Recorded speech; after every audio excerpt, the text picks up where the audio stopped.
Oiê, vamos falar um pouquinho sobre essa fala do Rico? O que você acha da Maia Massafera? Então, vamos lá. Eu admiro a Maia Massafera, gosto dela. Não tenho local de fala, mas eu acho que ela não representa as mulheres trans. Por quê? Eu acho que a Maia, ela mostra muito um lado de glamour, de Chanel, dessas marcas caras, e nem todas trans têm essas condições, entendeu? Nem todas trans têm a mesma vida que ela, o dinheiro que ela tem. É importante destacar que, geralmente, quem sofre preconceito na nossa sociedade acaba muitas vezes sendo colocado em caixinhas, porque a cultura nos molda a agir assim. É quando você, por exemplo, olha para uma pessoa com uma sexualidade diferente, você acha que aquele é o único lugar dela. Quando eu ouvi esse vídeo do Rico, eu até entendi o que ele queria trazer, só que ele não acabou sendo muito bem explícito e acabou não sendo muito bem interpretado. De ver a Maia mais ativa nas suas redes sociais, por ter milhões de seguidores, a falar mais sobre a questão da comunidade trans, do preconceito, da violência, de que forma ela, por ser uma influente, ser uma mulher trans, consegue também ajudar e educar a sociedade a ser mais respeitosa com essa comunidade.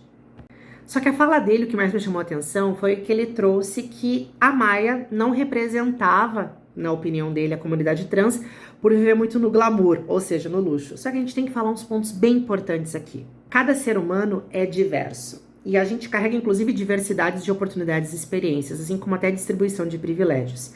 A gente reduzir uma pessoa a uma característica dela apenas, como por exemplo, só pelo fato da Maia ser uma mulher trans, você ignora toda a complexidade e riqueza que há por detrás disso.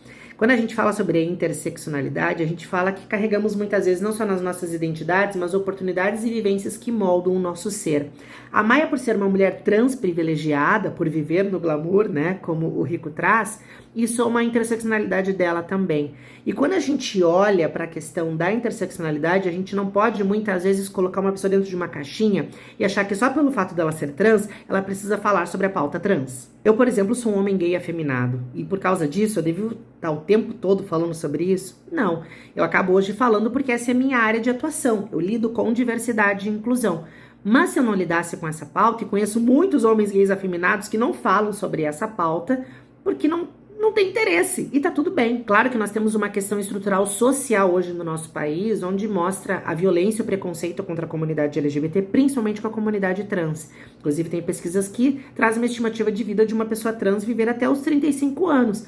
Muitas vezes tendo a sua vida tirada, né, ou muitas vezes perdendo a sua vida por causa do preconceito, da discriminação, da desigualdade e das violências. Sabemos que ainda a realidade dentro da comunidade trans é muito difícil, onde a gente olha muitas vezes a falta de oportunidades e o quanto preconceito existe dentro das empresas, onde não contratam pessoas trans só por causa da identidade que ela carrega. E a gente não pode descartar isso. Tanto que esse é o meu trabalho. Como é que a gente consegue avançar cada vez mais nessa pauta e ensinar a sociedade a quebrar esse preconceito? Só que se eu não reconheço e celebro a possibilidade da Maia ser uma mulher trans privilegiada, eu acabo muitas vezes invisibilizando essa autonomia e essa autenticidade que ela mesma tem, né? Ao mesmo tempo, quando a gente não celebra essa possibilidade dela ser uma mulher trans privilegiada, eu acabo muitas vezes não mostrando para a sociedade que isso é possível para outras pessoas trans que também um dia querem ter uma oportunidade de ser reconhecida, ser visível ou viver também no glamour. Que convenhamos, é bom você ter conforto. E precisamos principalmente desconstruir os estereótipos, né? Mostrar que as pessoas trans, elas podem ter sucesso, sim, e viver no luxo. Isso é muito bom, né? E isso pode ajudar a desconstruir esses estereótipos muitas vezes negativos e ampliar essas expectativas sobre o que é possível também para as pessoas trans e como elas podem chegar lá. Rico, eu entendo que você gostaria de falar que você talvez gostaria de ver a Maia mais influente na temática LGBTQIAPN+.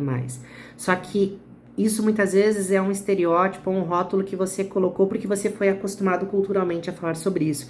É como se a Maia agora chegasse para você e dissesse: Rico, há um preconceito muito grande contra o povo nordestino no nosso país. E isso é muito comum. E o que você usa nas suas redes para falar sobre a inclusão e respeito do povo nordestino, né? Então ela poderia rebater com você sobre isso. Então acho que o que fica aqui é que a gente muitas vezes precisa entender que não é só pelo fato daquela pessoa que sofre com algum tipo de preconceito, ela ser rotulada e colocada naquela caixinha onde ela só precisa falar sobre aquilo. Muito pelo contrário, através da autenticidade, da autonomia dela, ela pode usar a voz dela para trazer as outras experiências que ela também vive. E se ela não quiser falar sobre a pauta trans, tudo bem também. Por um lado, eu até concordo que a gente deve sim falar sobre a questão do respeito, mas isso não tem que ser a única característica nossa para falar nas redes sociais, por exemplo. Tá bem? Espero que vocês tenham gostado desse vídeo. Um super beijo para Maia, um super beijo para o Rico também, e que a gente possa se desconstruir a cada dia e quebrar um pouco essas manipulações que a gente foi colocado dentro da nossa cultura e que a gente às vezes acaba se comportando sem se dar conta que a gente pode também estar causando algum tipo de discriminação, tá bem? Super beijo!